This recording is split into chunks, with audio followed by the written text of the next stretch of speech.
JA faz mais uma pausa para o intervalo agora. Começou oficialmente a campanha eleitoral. Vamos ver os candidatos às prefeituras de Chapecó e também de Concórdia. Tivemos temporais isolados na região no fim de semana.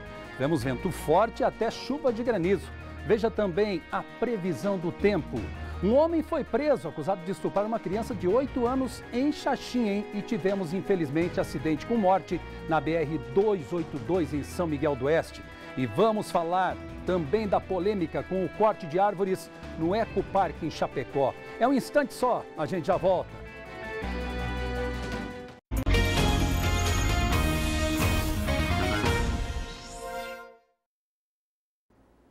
Olá, um forte abraço e boa tarde novamente a você e toda a sua família. A partir de hoje, sempre ao final da edição do JA, vamos dar ainda mais destaque às notícias locais de Chapecó e de toda a nossa região.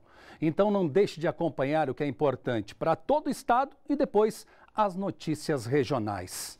E já vamos atualizando a situação dos hospitais do Oeste em relação ao coronavírus. Os dados estão aqui na tela. Vamos dar uma olhadinha aqui. Começamos pelo Hospital Regional do Oeste, pela plataforma do Governo do Estado. A ocupação é de 30% nos 40 leitos de UTI específicos para pacientes com Covid-19. Hospital de Maravilha, o São José, já dissemos aqui desde o início da pandemia, tem apenas um leito de UTI para pacientes com Covid, sem chances de ampliação, e ele está ocupado. No Hospital Regional São Paulo de Xanxerê, que tem 16 leitos, a taxa de ocupação é de 62%. Hospital São Francisco, em Concórdia, agora, dados são de 28% de ocupação nos 14 leitos ativos. E no Hospital Regional Terezinha Gaio Basso de São Miguel do Oeste, a situação atualizada é a seguinte: 18 leitos com 33% de ocupação. Lembrando que Chapecó é o município da região com maior número de casos. São mais de 7 mil. E também de mortes. Infelizmente, hoje a prefeitura anunciou mais uma. São 65. A vítima é um homem de 81 anos de idade. Xanxerê registrou mais uma morte hoje também, a 30ª no município. Um homem de 57 anos. Os dados são encaminhados ao governo do estado e, por isso, todo o cuidado possível ainda é necessário. Cuide de si e também dos outros. Como a gente já falou no início do JA de hoje, no fim de semana terminou o prazo para que os partidos e as coligações apresentassem à Justiça Eleitoral o pedido de registro dos seus candidatos às prefeituras e Câmara de Vereadores. E agora é oficial, a campanha eleitoral começou. Chapecó tem 7 candidatos a prefeito. O vereador Cleiton Fossá é o candidato a prefeito pelo MDB. O partido vai com chapa pura para a disputa. O ex-prefeito de Chapecó, João Rodrigues, é candidato do PSD, na coligação Chapecó Acima de Tudo. A coligação O Futuro é Agora tem como candidato a prefeito o empresário Leonardo Granzotto do Patriota. A ex-secretária municipal, Luciane Stobi, é a candidata do PTB. A coligação é Chapecó Mais Humana, Mais Eficiente e Mais Feliz. Outro ex-secretário municipal que disputa a prefeitura é Márcio Sander, do PSDB, na coligação Chapecó Sempre em Frente. O PSOL vai de chapa pura para as eleições 2020. O professor Antônio de Campos é o candidato a prefeito. Ex-deputado federal Cláudio Vinhati é o candidato do PSB, na coligação Frente de Oposição. Todos, agora a gente vai falar da cidade de Concórdia, né, gente? Ou melhor, todos esses pedidos de registro de candidatos aí, a gente vai acompanhar e, claro, sempre informar você aqui no Jornal do Almoço. Mas agora vamos saber quem são os candidatos à prefeitura na cidade de Concórdia. O comerciário Evandro Pegoraro é o candidato do PT na coligação Concórdia de Todos. O atual prefeito Rogério Pacheco, do PSDB, concorre à reeleição pela coligação Concórdia Não Pode Parar. O MDB concorre com chapa pura. O professor Ercílio Paraguaçu é o candidato a prefeito. Outra chapa pura é do Patriota. A advogada Rutinéia Rossi concorre a prefeita. Bom, todos os pedidos de registro de candidatos ainda serão deferidos ou indeferidos pela Justiça Eleitoral. Isso até o dia 26 de outubro. Quem frequenta o Ecoparque deve ter percebido uma mudança no cenário. Cerca de 70 árvores foram cortadas, numa ação que faz parte do plano de arborização do local. A gente foi até lá para entender por que as árvores foram retiradas e como serão substituídas. A Sandra costuma fazer atividades físicas no ecoparque e há algumas semanas notou a diferença. Eu cheguei aqui e me surpreendi porque elas não estavam mais aqui, né? E era muito bom de caminhar aqui porque tinha bastante sombra. Agora, quando o sol é quente no verão, vai ser bastante difícil, né? Porque caminhar no sol. É que cerca de 70 árvores foram cortadas, todas das espécies de pinos e eucaliptos. O laudo para a retirada foi feito por técnicos da Secretaria de Desenvolvimento Rural e Meio Ambiente. O Fábio é engenheiro agrônomo e participou do levantamento sobre o estado de conservação das árvores. Ele explica que a retirada foi necessária por uma questão de segurança.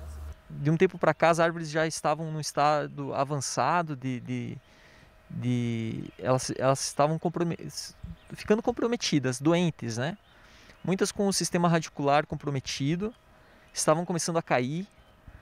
Algumas plantas com galhos secos a alturas que nós não conseguimos mais dar manutenção, em locais que as pessoas ficavam embaixo se alongando. O corte foi feito no fim de agosto, durante os dias em que o parque esteve fechado por conta das medidas sanitárias para o controle da pandemia do novo coronavírus. Nós tiramos de forma parcial, mas em bloco.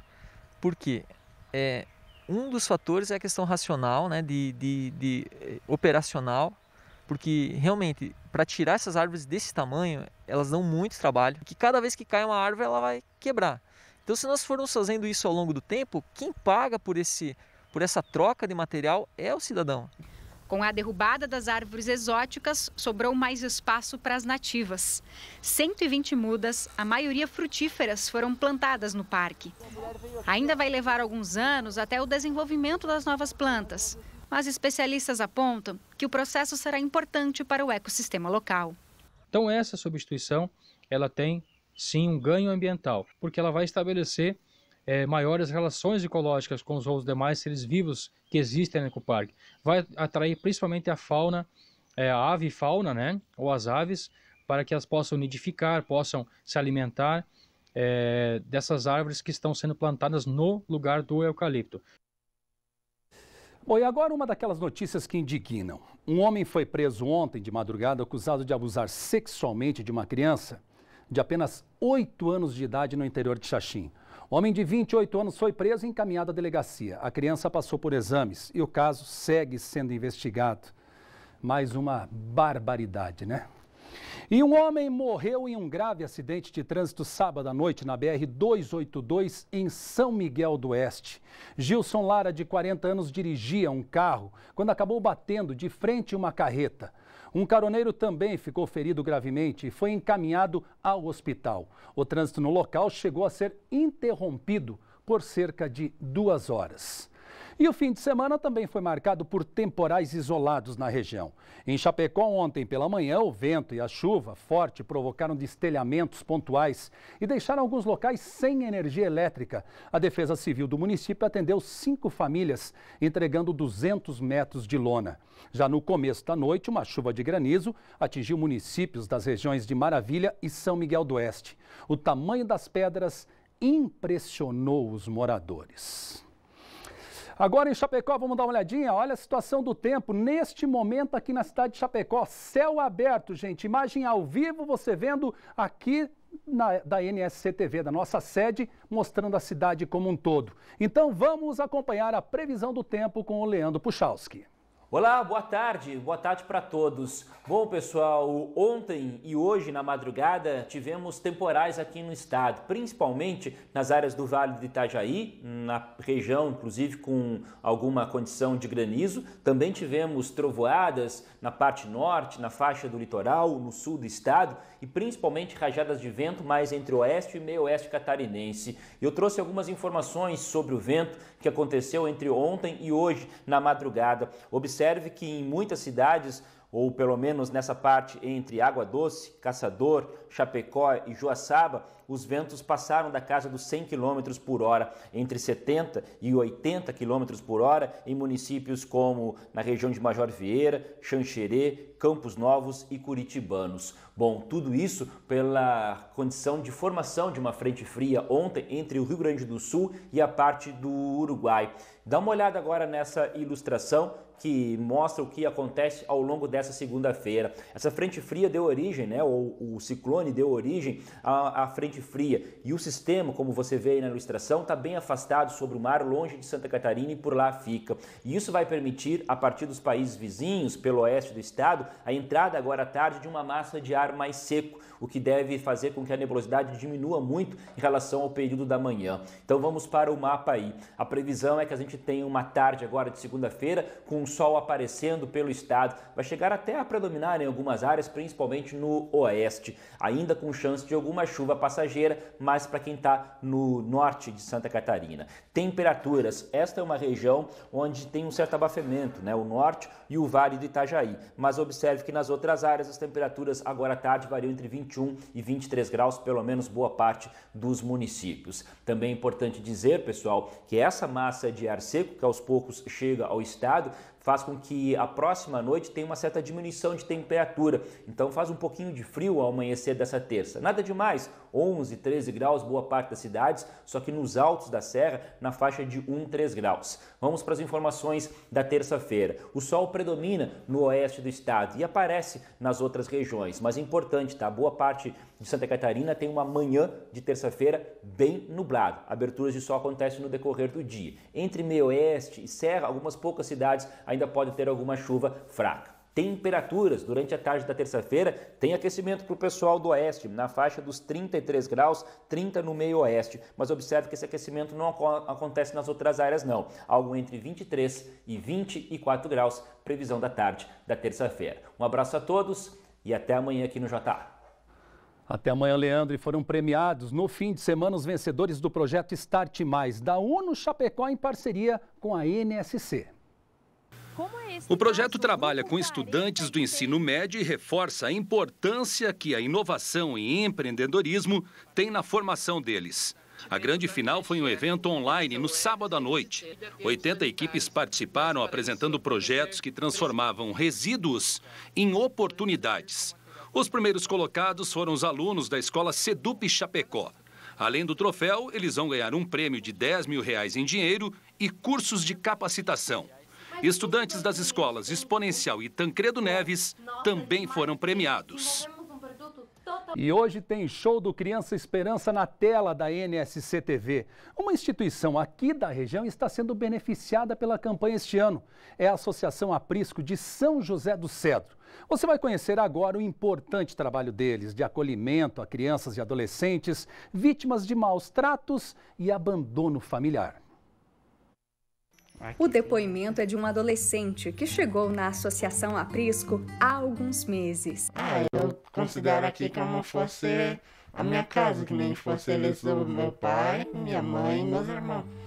O sentimento é de lar, tanto para quem é acolhido, quanto para aqueles que acolhem. Como se você fosse a mãe, né? São os teus filhos do coração. As conversas, você fala de tudo, sobre tudo com eles, você ensina tudo, você aprende de tudo com eles. É a rotina, o dia a dia, né? É o amor, é o carinho, é o acolhimento, o acolher. É justamente este o papel da Associação Aprisco, acolher crianças e adolescentes de até 18 anos vítimas de maus tratos e abandono familiar. Aqui eles têm a chance de construir uma vida melhor, começando pela educação. Não só levando eles para a escola, mas também na casa, a nossa equipe auxilia eles no tema e, quando necessário, a gente até chama uma pedagoga para fazer um acompanhamento especial. Todos os acolhidos também têm acompanhamento médico e até assistência religiosa, caso queiram.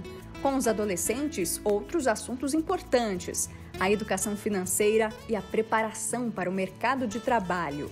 Uma vez que o adolescente já está dentro da idade para ir para o menor aprendiz ou para o primeiro emprego, é levado o currículo dele para as empresas. Esta empresa, ela recebe o nosso adolescente e a nossa assistente social e a coordenação do lar mantém um contato semanal com o gerente da empresa, com a pessoa responsável, para acompanhar como esse adolescente está se comportando lá. Já a estrutura física tem o aconchego de uma casa, salas de estar e de jantar, cozinhas, quartos e até biblioteca. Meninos e meninas dormem em espaços diferentes, mas convivem nos momentos das tarefas domésticas e de lazer. Para isso não faltam opções, tem ping-pong, campo de futebol e parque. A associação foi fundada aqui na cidade de São José do Cedro no ano de 2010. Desde então, mais de 110 crianças e adolescentes foram acolhidos neste espaço. A psicóloga da associação conta que muitos deles voltaram para as famílias de origem ou ficaram com outros parentes, como tios, por exemplo. A gente faz visitas, né? A gente acompanha as visitas com os acolhidos, vai percebendo as dificuldades do relacionamento, como é a questão, então, da relação com os demais familiares, né? Com todos que residem na mesma casa, e a partir daí a gente vai traçando estratégias e fazendo um trabalho com ambos, né? Tanto com os familiares quanto com os acolhidos. Quando a criança ou adolescente é destituído da família, a Aprisco também auxilia no processo de adoção. Com tantos desafios, a associação encaminhou um projeto para o Criança Esperança. Segundo o presidente, a necessidade é de um veículo espaçoso e com acessibilidade. A gente tem projetos, parcerias com o SESI, com o SENAI, as nossas crianças e adolescentes participam dos Novos Caminhos.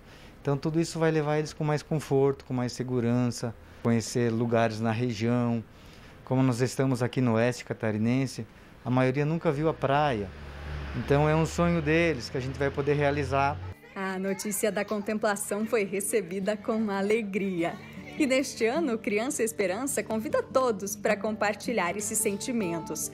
A campanha está com um novo formato. Ao invés de doações em dinheiro para o 0500, o público foi convidado para fazer doações de esperança. Vídeos curtos que valorizam a empatia e solidariedade. Sentimentos tão conhecidos por aqui. Nosso trabalho ele vai além da parte financeira. Então a parte emocional, o apoio, a dedicação é importantíssimo para manter a nossa instituição, né?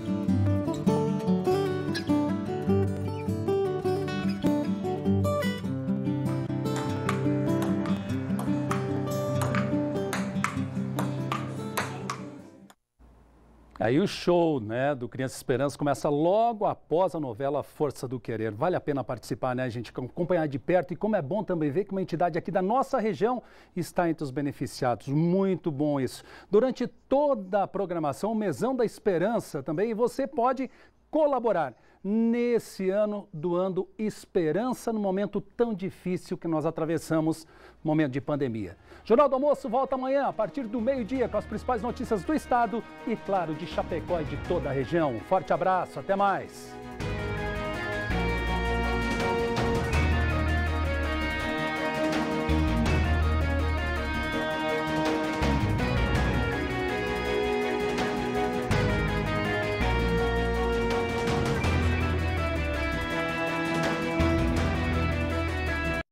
Jornal do Almoço. Oferecimento Nostra Casa Vila Toscana, onde a vida ganha arte. E Nano Protect, o único antivírus em spray que protege sua família do coronavírus.